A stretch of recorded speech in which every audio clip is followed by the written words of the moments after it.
అనుష్క గారితో పనిచేసిన దర్శకులు కావచ్చు, తోటి ఆర్టిస్టులు కావచ్చు, ఎవరైనా సరే అనుష్క గారి గురించి చెప్పండి మీ అనుభవం దృష్ట్యా అంటే లైక్ ఇంకా షీ ఈజ్ వెరీ స్వీట్. ఇంకా ఇంకో మాట రాదు మామూలుగా. ఆ స్వీట్ అన్న పర్సన్నే స్వీట్ అన్న పదం ముందు వచ్చేసింది. చాలా మంచి అమ్మాయి అనుష్క. ఎందుకంటే తను కూడా స్పాట్కి వచ్చాక కానీ ఎప్పుడు యుగో ప్రదర్శించటం, హంగామా ప్రదర్శించటం, బందా ప్రదర్శించటం అస్సలు ఉండవు. చాలామంది హీరోల్లో అవి ఉంటాయి, ఈ అమ్మాయిని అస్సలు ఉండదు. ఇది ఒకప్పుడు హీరోయిన్లో విజయశాంతి దగ్గర ఉండేది కాదు, రమ్యకృష్ణ గారి దగ్గర కూడా ఉండదు. ఇది చాలా ప్రొఫెషనల్. వస్తారు, వాళ్ళు కూర్చుంటారు, వాళ్ళ పని వాళ్ళు చేస్తారు, హ్యాపీగా ఉంటారు. కానీ వాళ్ళకన్నా కూడా ఎక్కువ అనుష్క ఏంటంటే చాలా ఎప్పుడు హ్యాపీగా ఉంటుంది. ఏ యుగో ఉండదు, డైరెక్టర్లు చెప్పినట్టు చేసిద్ది. ఇదని చాలా హ్యాపీ వర్క్ అనుష్కతో. చాలా మంచి అమ్మాయి.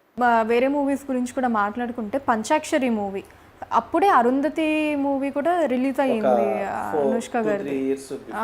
అనుష్క గారి అరుంధతి మూవీ తర్వాత మళ్ళీ లేడీ ఓరియంటెడ్ మూవీ పంచాక్షరి. సో ఆ హైప్ అన్నది ఉండింది, ఇలా లేడీ ఓరియంటెడ్ అన్నది. అరుంధతి ఒక అద్భుతమైన హిట్ లేడీ ఓరియంటెడ్లో. మళ్ళీ అమ్మోరు తర్వాత సౌందర్య పీరియడ్లో అంత సక్సెస్ వచ్చినాయి. తర్వాత మళ్ళీ అనుష్క వచ్చాక లేడీ ఓరియంటెడ్ అనేది మళ్ళీ అరుంధతితో పుట్టినాయి. పుట్టి అక్కడి నుంచి మళ్ళీ చేస్తున్న టైంలో అమ్మాయి మా ప్రొడ్యూసర్ చంద్రకి, నాగార్జున గారు మేకప్ మ్యాన్ అనమాట, తనకి మాట ఇచ్చింది. అతను అడ్వాన్స్ ఇచ్చున్నాడు ఆ అమ్మాయికి. సో దీని మీద అమ్మాయి చేస్తూ డైరెక్టర్ అంటే ఇట్లా మహానంది చేసాం. First Anushka solo heroine film, అది సూపర్లో సెకండ్ హీరోయిన్గా చేసింది. సో దాంట్లో సోలోగా పెట్టి చేసాం. అది చేసినప్పటి నుంచే వెరీ గుడ్ రిలేషను, చాలా మంచి అమ్మాయి అనుష్క. ఆ తర్వాత ఇట్లా సముద్రం అంటే నేనంటే చాలా ఇష్టం, చాలా అభిమానం కూడా. సో మళ్ళీ మన కాంబినేషన్ అట్టయితే ఆయనైతే ఓకే ఇమీడియట్ చేద్దామని చెప్పేసి ఒక పక్క తను, ఒక పక్క నేను, ఇంకా ఇంపార్టెంట్ నాగార్జున గారు, ఇంతమంది కోసం అమ్మాయి హ్యాపీగా చేసింది. కాకపోతే అరుంధతి అంతా మేము ఖర్చు పెట్టాల సినిమా. ఫస్టే మేము అనుకున్న మాట అది, ప్రొడ్యూసర్ వర్డ్ ఆయన శ్యాంప్రసాద్ రెడ్డి, నేను శ్యాంప్రసాద్ రెడ్డి కాదు, నేను నాగార్జున గారు మేకప్ మ్యాన్ని, నా కుటుంబం ఎంత నన్ను నాకు ఇది అవ్వకూడదు, నాకు కావాల్సినట్టు చేసి పెట్టని వాడు చంద్ర. సో అలాగే అని తనకి గొప్ప గొప్ప డైరెక్టర్లు ఫ్రెండ్స్ అయినా కూడా నేను సముద్రాన్ని పెట్టి చేసుకుంటా, సముద్ర చెప్పినట్టు వింటాడు, నన్ను ఇబ్బంది పెట్టాడు అని చెప్పి నాగార్జున గారికి చెప్పి, నాగార్జున గారు పిలిచి నాకు చెప్పి అలా చెప్పినట్టు అనుకున్నట్టు చేసాం సినిమా సక్సెస్ రేట్ తర్వాత. కానీ మనం గ్రేట్ హిట్కి వెళ్ళాల్సిన సినిమా పాస్ మార్కులో పాస్ అయ్యాం.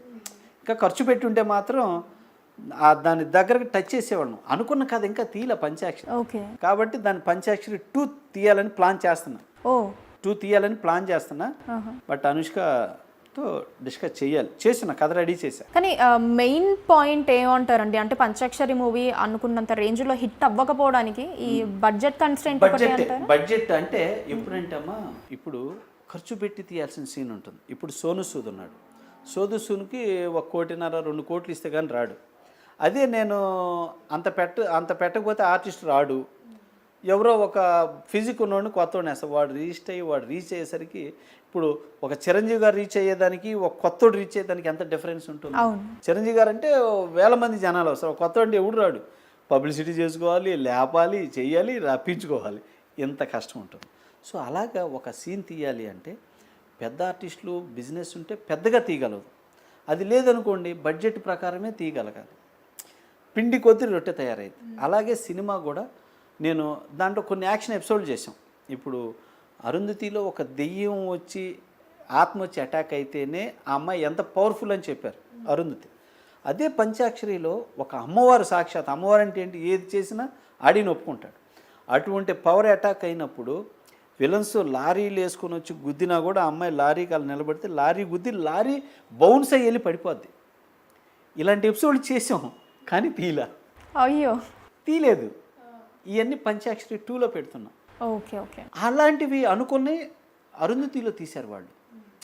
సోను సూద్ పెద్ద పెద్ద సెట్లు, ఆ నైఫ్ ఫైట్లు, ఇవన్నీ టైం తీసుకుని ఇవన్నీ చేశారు. సినిమాలకు అలా ఖర్చు పెడితేనే కొన్ని అలాంటి ఎలివేట్ అవుతాయి. కథ గొప్పగా చేసుకొని ఖర్చు పెట్టకపోతే యావరేజ్ అవుతాయి అనడానికి అరుంధతి పంచాక్షరి డిఫరెన్స్. కాస్ట్యూమ్స్ విషయంలో కూడా విన్నాం అరుంధతి మూవీ అప్పుడు అది శ్యామ్ ప్రసాద్ రెడ్డి గారు అది నచ్చక అది ఎన్నో లక్షలైనా సరే ఆ డబ్బులు ఇచ్చేసి మళ్ళీ కొత్తవి. ఆయన కూడా ఆ సినిమాకి ఆయన ఆస్తులు మొత్తం పెట్టేశారు, ఆస్తులు మొత్తం అమ్మేసి టోటల్ అమ్మేసి పెట్టేసి సినిమా చేశాడు ఆయన. అలా నమ్మి చేసిన వాళ్ళు ఎప్పుడూ బాగున్నారు. అది అరుంధతి. అలా నమ్మి ఆస్తులు పెట్టి టోటల్ హ్యాండ్స్ అప్ చేసుకొని ఒకప్పుడు మోహన్ బాబు గారు, ఆయన అన్ని క్లిష్ట పరిస్థితులు చేసినా ఆయన్ని కాపాడింది సినిమా. అంతకుముందు రామానాయుడు గారు, ఇంకా నేను ఈ సినిమా లేకపోతే నా జీవితం లేదు, నేను వెళ్ళిపోవాలని కష్టపడి ఆస్తులు పెట్టి ఎవరూ పట్టించుకోలేని స్థితిలో ఆయన్ని అలా సినిమా కాపాడింది. అది సినిమా అంటే. సినిమా కోసం అంత ఎఫర్ట్ పెట్టినప్పుడు ఎప్పుడు సినిమా కాపాడింది. సినిమా అంటే అందుకే గాడ్ అంటా నేను ఎప్పుడు.